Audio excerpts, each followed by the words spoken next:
Yang ni untuk bertunang. Ayah dia order untuk anak dia nak bertunang hari ni. Sekejap, pasang tapak dia. Okey.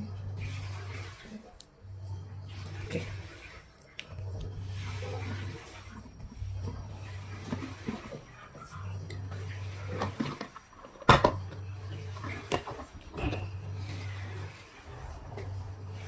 Okey, untuk pulut berias macam ni, sebenarnya makan dah tak perlu dah tahu rendang ke, gulai ke. SOP untuk masak pulut ni memang untuk makan dengan serunding.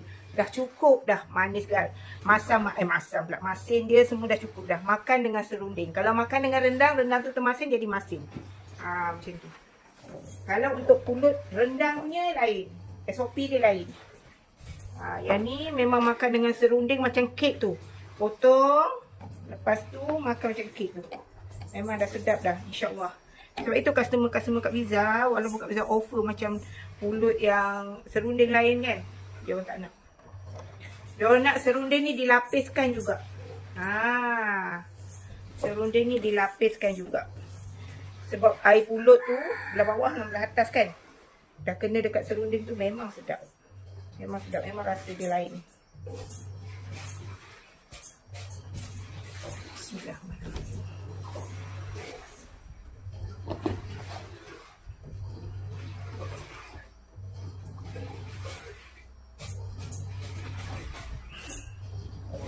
Dengar tak bunyi mesin basuh lah, bunyi macam-macam bunyi.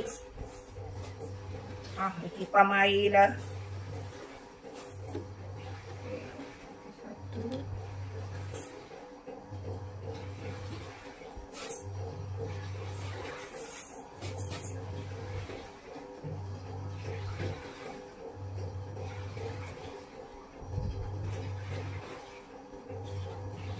Ya Allah, banyaknya bunyi. Tak tahulah apa jadi pada video ni.